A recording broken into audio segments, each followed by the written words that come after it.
पैसा घेतलं जोडले पैसे दिले छैन पैसा अस्ति पिए घ्या सम्झेछ कि छैनस् अहिले फिरे पैसा छैन छोराइछ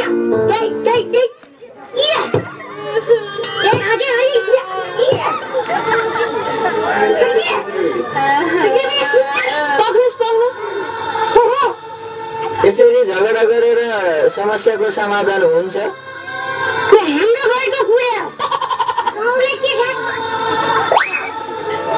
खाँचो छ भोलि लैङ्गिक हिंसाको बारेमा डाँडामा कार्यक्रम हुँदैछ तपाईँ पनि आउनुहोला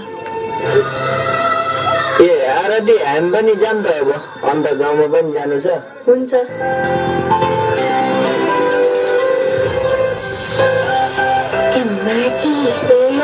साडीको कुरा गर्छु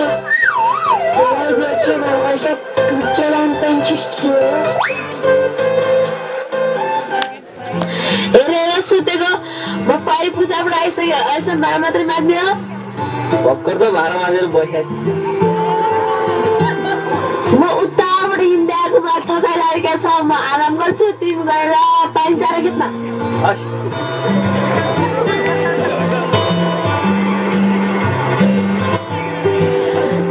मलाई साह्रै भोक खाना बनाऊ त म एकछिन आराम गर्छु खालिस भात गर्लेस आराम आज भट्टीतिर गएर रक्सी खाएर आउँछु अनि साँझ थाहा हुन्छ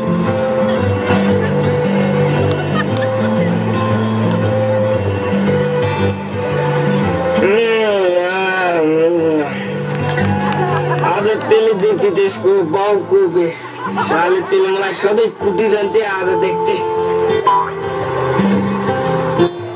ए बड्डी बाहिर निस्कित बाहिर निस्किने सुन्नुहोस् किन खाना पाकेर केको खाना पकाउनु खान्छस् तैँले आज खाना टन्न खान्छस् मेरो गोदै पनि खान्छ खाना पकाएर भोलिको रक्सी खान जाने हो तैँले भनेर हुन्छ तैँले भने मैले आजसम्म माने अब मैले भने मान्नुपर्छ तैँले जे भनेस् मैले त्यही माने अबदेखि मैले भने मान्नुपर्छ तैँले कहिले खाना पका भन्दा नि मैले मान्ने खेतमा काम गर्दा नि मैले मान्ने खाना पनि मैले पकाउने तँलाई कपाल कुर्ने समय हुन्न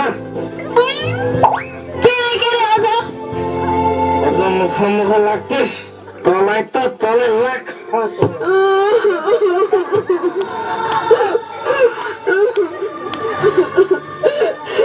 अझ हुन्थ्योस् कतै यस्तो छ हो कस्तो गाउँ रहेछ फेरि मेरो घरमा को आयो अङ्कल भोलि माथि डाँडामा कार्यक्रम छ आउनु ल हवस् आउँछु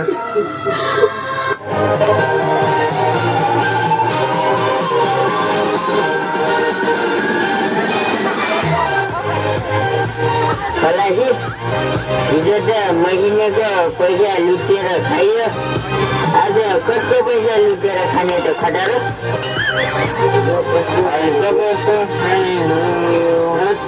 पनि खान्छ भयो भने नखाएर हुने जाऊ केटा भट्टीतिर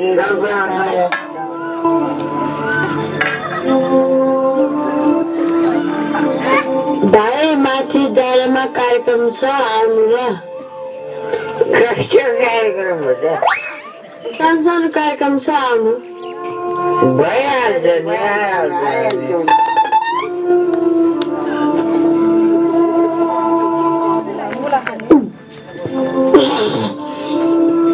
माथि लोयनको साडी पाइन्छ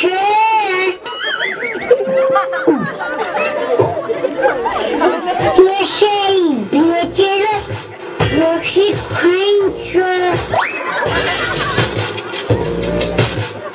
माथि कस्तो कार्यक्रम हुन्छ हामी पनि हेर्न जाउँ न माथि कार्यक्रम छ भन्थ्यो यस्तो कार्यक्रम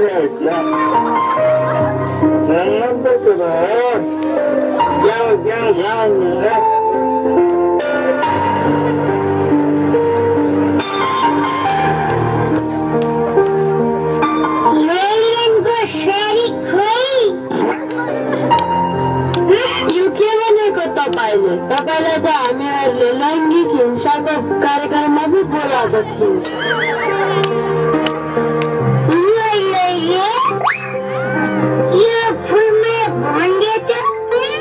त्यो मलाई कसरी पिटेका हो त्यसैको बारेमा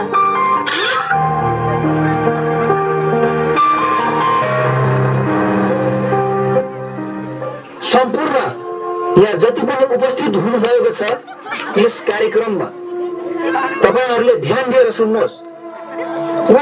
मसिदेजी उहाँले आफ्नो श्रीमतीलाई रक्सी खाएर घर आएर बेपत्ता तरिकाले कुट्नु भएको छ।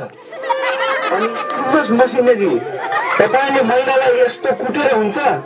तपाईले त सिधै महिला हिंसा बारे काम गर्नु भएको छ। अस्ति भर्खर हाम्रो यस अनुगमन समितिको टोली तपाईको घर पुग्दा तपाईले आफ्नो श्रीमतीलाई बेपत्ता तरिकाले कुटिरहनु भएको देखेछन्। त्यसैले उहाँहरूले यहाँ हाम्रो यस कार्यक्रममा खबर लिएर आउनु भएको छ। यसैगरी जुनखेरीजीले बिचारा आफ्नो श्रीमानलाई जुटा भाँडा माझ्ने अनि घाँस काट्ने खाना पकाउने आफू बाहिर गएर बिचारा उलाई त्यस्तो काम पनि खासै अराउनु हुँदैन। सकेसम्म आफूले या उसले बराबर काम समान रूपले गरेर दुईटैलाई 100% अधिकार दिनुपर्छ। यसैले हामी सम्पूर्ण दाजुभाइ तथा दिदीबहिनी या आमा बुवा इष्टमित्र सम्पूर्ण नेपाली जति पनि नेपालीहरू छन् सबैले सबैलाई सम्मान गरौँ, सम्मान रूपले हेर्नु पर्दछ। अनि अर्को कुरा छ एउटा, यो हाम्रो एउटा जुवा तास खेल्ने क्रम। अस्ति मैले बाटोमा भेटाएको 4 जना लफाङ्गहरूलाई उनीहरूले बाटोमा रक्सी खाँदै पिउँदै जुवा तास खेलिरहेको देखेँ। हेर्नुहोस्, हाम्रो समाजमा छोरा र छोरी बीच कति भेदभाव भइरहेको छ। छोरालाई दिन प्रतिदिन स्कुल पठाइरहनु भएको छ, तर छोरीलाई भने घाँस दाउरा गराइरहनु भएको छ। पुरुषलाई जतिको अधिकार दिएको छ महिलालाई पनि त्यतिको अधिकार हुनु पर्दछ। महिला र पुरुष समान हुनुपर्छ। अब हामी यस्तो काम गर्ने छैन, महिला र पुरुषलाई समान रूपले हेर्नेछौँ।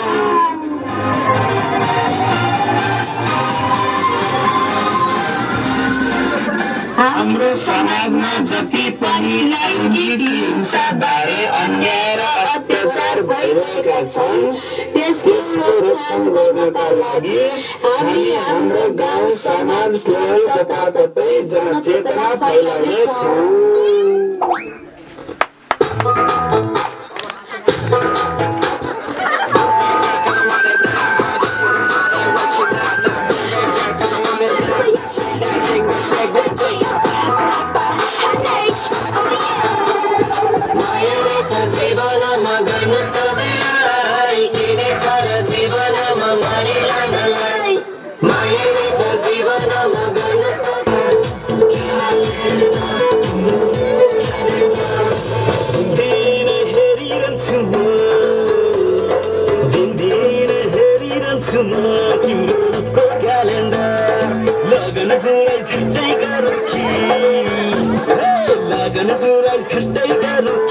तिमी सँगै सोयौँमा तिमीले हेरिरहन्छु म तिम्रो क्यालेन्डर लगन चुराइ छुट्टै गरौँ कि तिमी सँगै सोयौँमा मलाई कि भइसक्यो मोटरमै आइसक्यो तिमी उडेर नगर यतिको एरोप्लेन यो मनमा ल्यान्ड गर